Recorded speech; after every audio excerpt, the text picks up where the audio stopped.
So now that I have the mock-up transmission and I have it bolted to the back of the engine, I want to put it in the car. I want to see how it fits. That's the whole purpose of having the mock-up. So let's get started on that.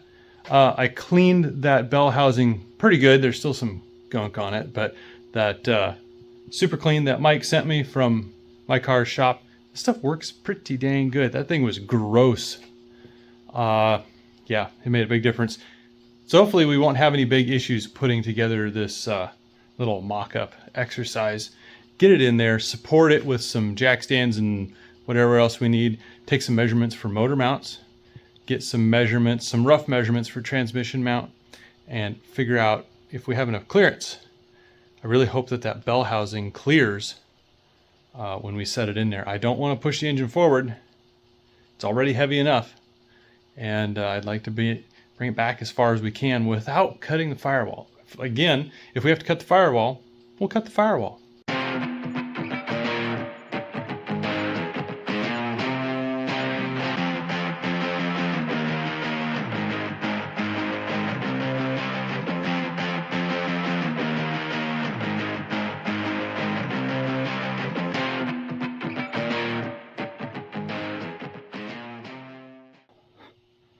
All right, we hit two snags. One is not a huge surprise, that I could not quite maneuver the engine with the transmission on it into the engine bay. Maybe if the car was sitting lower down on the ground, we'd be able to angle it in. It would also help if I had a proper lifting bar with the adjustment so you can tilt the whole thing. That would be really cool to have. The real surprise, though, was that the engine hoist will not fit under the crossbar on the frame table. So yeah, I'm not sure what I'm gonna do there. I really want to get underneath there. It's just, oh, how much is it?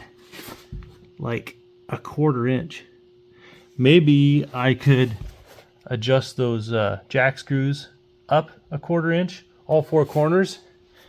But man, so close. So let me think about that for a minute before we do anything else.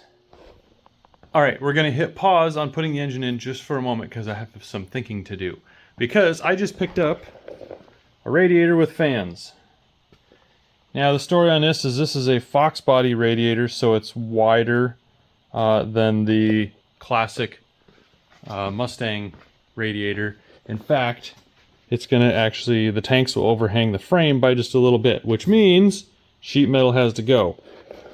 I kind of expected that a while back when I was looking at larger radiators. I was going to go with at least the late 60s big block radiator, but I like how this fits better, and it was a good deal, which I'll show you that in a moment, why it was such a good deal. Now, the thing I need to consider is, I need to cut this out. Well, at least, what, 5-inch strip on both sides. Well, there's not much sheet metal left here. I need some of these holes for the, grill pieces and the, what am I thinking? The latch support for the hood, right? It bolts on these two, I think. So I need some of the shape up here. This is for headlight buckets, I think. So I don't want to just delete this whole piece because now, like I said before, the more sheet metal I remove from this car, the more of its identity it loses, right? You lose some of the soul of the car. So what is the least amount we can remove from this and still be effective? I'm really considering trimming maybe here, this back edge of this flange across, and over there, down. Maybe we'll leave that panel there. Maybe we'll leave, yeah, maybe.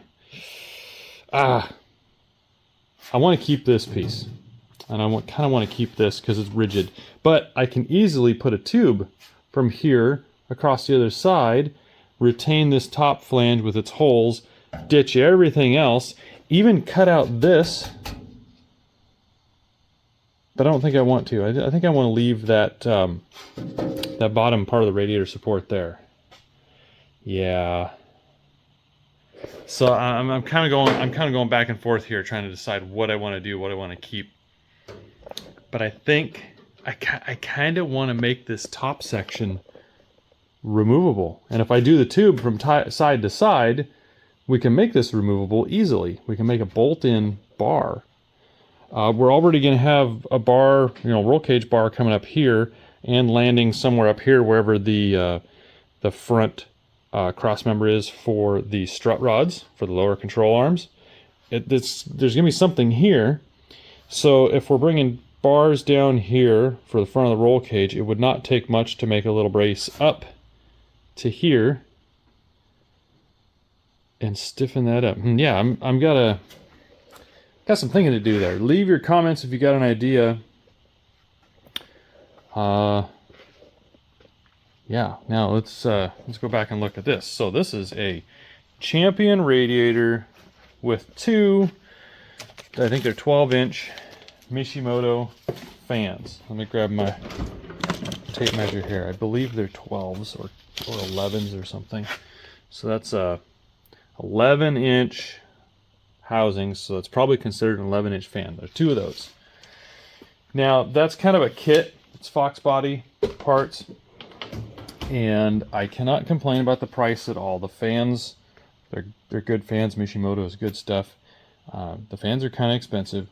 The radiator, this is kind of an expensive radiator. Let me grab my tripod so I can show you better here. All right, now the reason why this was a good deal for me, you can see we got a little damage here. Something rubbed up against the radiator, which we did not know about when we went to purchase this. We discovered it when I was talking with the guy that was selling it. And there's a couple of these. It might be, the tube's bent. There could be a little pinhole leak there. It might be fine. We don't know. It's a little bit of a risk.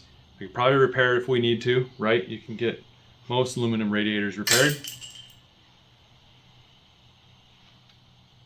All right, my pencil just fell out of my hat. So I'm not sure how this is going to turn out, but I like the size and shape of this radiator. It's got the in and out ports where we want them. I think it's going to sit nice. So let's go up there, take a look. While we're walking up there, I'm just going to say I'm sorry. I'm all squirrel brained on this right now. I want to put the engine in, but now I'm looking at this radiator, how it's going to fit, and sorry.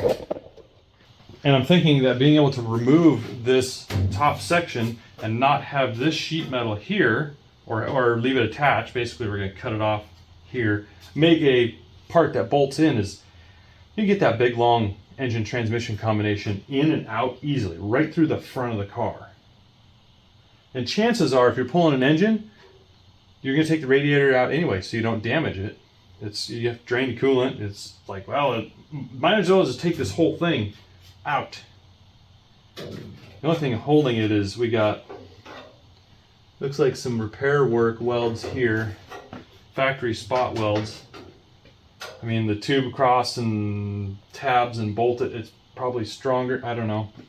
We'll figure that out in the future. But let me, I don't want the fans on there. Hold on.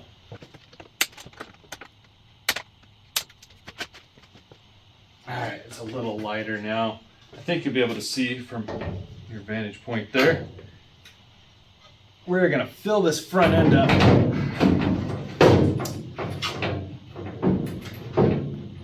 Beautifully. I need something to hold this in place. I don't trust it just sitting here.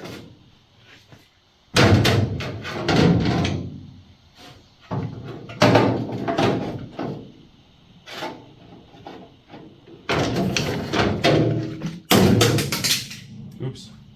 If I've never said it below, if I've never said it before, I love these quick clamps. Lots of different brands you can buy. They just come in so handy for rigging things up, test fitting. Even holding it while you're tack welding stuff, if you're careful and not melt the things.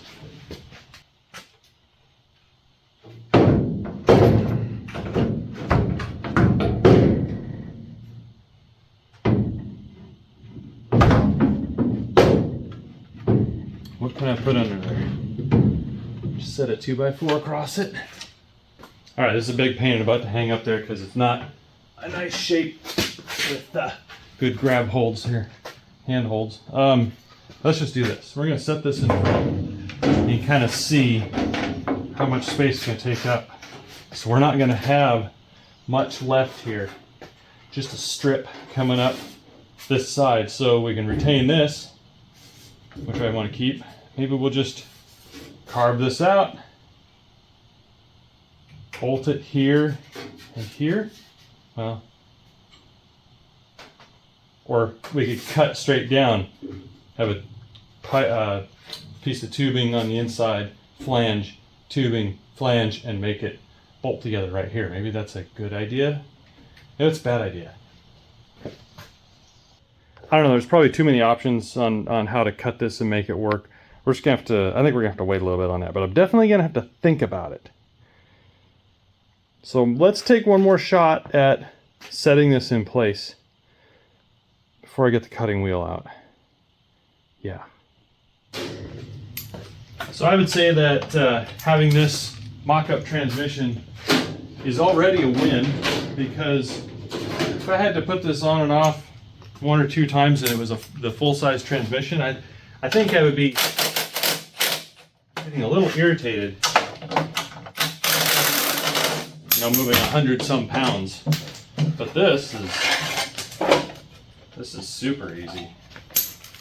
All right, what I think we're gonna do is we're gonna let this thing rotate as much as it wants, and we're gonna move the engine hoist over and basically set it in sideways, because I think I have enough clearance. Like we're clearing the fender here right now. I don't know if you can see what I'm talking about, but we're gonna let it rotate and just go completely sideways.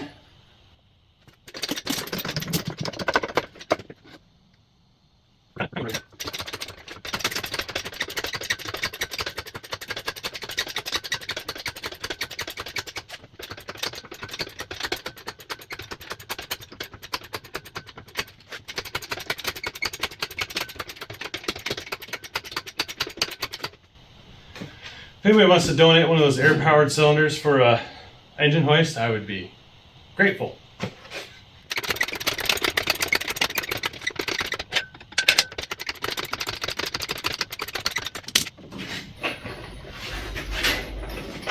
Oh yeah, make sure your floors are clean before you go rolling around engine hoist like this. I hit a rock once and I thought it was going over.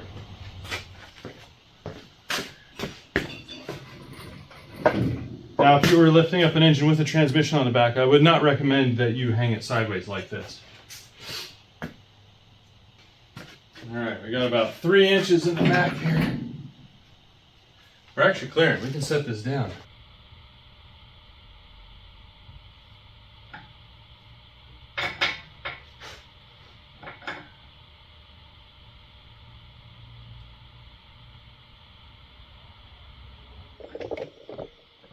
Just look how much room we got here. Little bit there. We're actually touching. Barely clearing the front. Now I don't know what kind of pulleys I'm going to run in the front in the future, but I'm thinking this is probably the most intrusive setup is the stock setup. I'm just hoping that's correct. Let's see if we can set her all the way down now.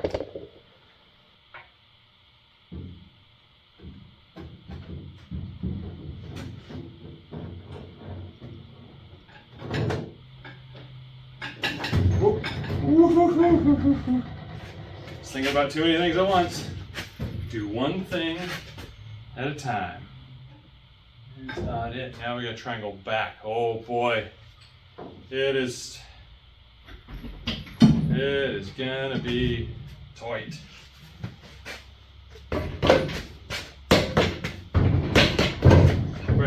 How far back can we go? We gotta go back probably 3 inches. Which means we need to come down about 3 inches. I don't know. I'm kind of afraid that we might have to put the oil pan in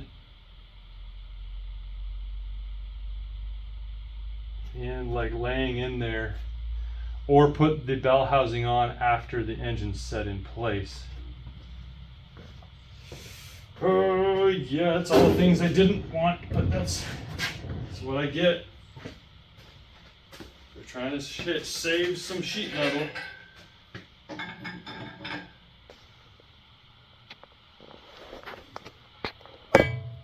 Yeah, see, we are right there.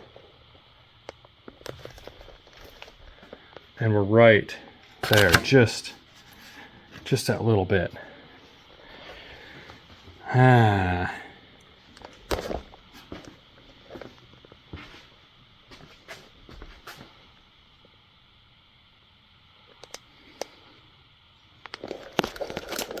Well, let me mess with this for a few minutes and see what we come up with. I don't want to have to take the bell housing off the back, because that looks like it's going to be a pain to get it bolted back on. Well, the top I'd probably get from here. Well, I don't know. We'll be back.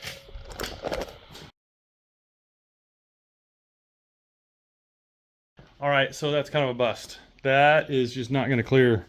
We need another couple inches. The bell housing is just not going to clear the top of the transmission tunnel. So we have a few options. We can cut sheet metal, which is an okay option. We can try and lower the engine a little more by lowering the steering rack. Okay, we're touching the lines there, which for right now that's okay because these lines are already damaged. I have new ones, but that's definitely not a long-term deal there. Now if I move the steering rack down, say an inch or inch and a half, it's going to bring this tie rod down that same amount. And we want to try and keep these level with the ground, level with the lower control arm, which comes in right here. And I measured, we got about an inch and a half here. And on the bench over there, I measured the lower control arm to the steering arm, and it's about 2.5 inches difference. So right now the steering arm is about here. Okay, so we're moving farther away, which isn't necessarily bad. We're actually getting closer to the pivot here. Just have to make sure we install our bolts from the back side. So maybe that's an option. We're only going to get about an inch because of the, I think I have a shot from the inside, about an inch here because I don't want to take a big notch out of the cross member. I would take the smallest amount possible, but this part of the rack is almost touching the cross member right now. Let's see, that's kind of it. Or, I mean, we could hack up the oil pan some more. We gotta make sure we leave clearance for the oil pump in the front and clearance for the tube to reach into the sump in the back. You know, overall height, the pan is just hanging below the cross member here, which is not bad. I don't like the oil pan to be the lowest thing on the car, but that's probably going to happen here no matter what we do. Yeah, there's not a whole lot of options. I think cutting the firewall is probably the easiest one. And then we could, if we cut the firewall and we make this removable, we might be able to assemble the engine, bell housing, transmission, have the clutch and flywheel in there already, and scoot it in through the front. So maybe that's the good way to go. Let me know your thoughts in the comments below. I'm not quite sure what I'm going to do next. If I want to start cutting, if I want to sit on it for a few days, I have time right now to fire up the air compressor and a cutoff wheel. Start cutting. No, I forgot. There's one more option. There is a SFI approved bell housing that I can get for this, which is the one I originally wanted. It might be a little more clearance in the tunnel with that bell housing because it's steel. not cast aluminum like this one, and not cast iron like most of the bell housings for these engines.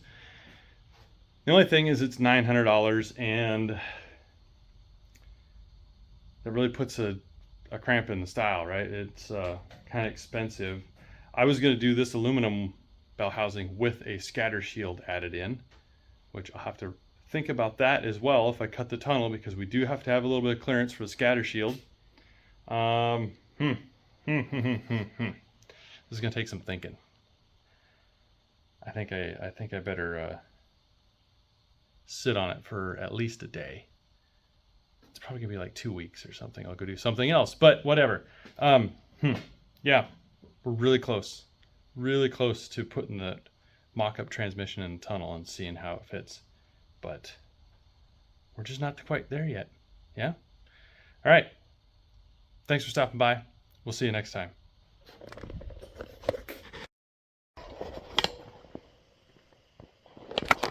If you're still here, you got a bonus. All right. This thing is like 6 inches thick. Okay. So if we walk up to the front and look here, we got about, well, 6 inches to this surface where that will mount. So that is right up in there. Now, like I said, this might not be the, well, yeah, gotta do a better balancer. Different pulleys stack up. Maybe we'll lose one pulley off of here, but that's just a little too tight. And I don't want to put the radiator on top of this flange. I want it to sit down a little bit, because then it will be below this factory edge here. So the engine needs to move back.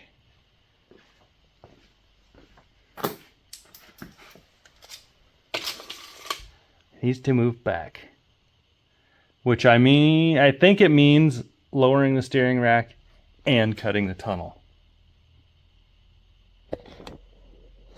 Yay.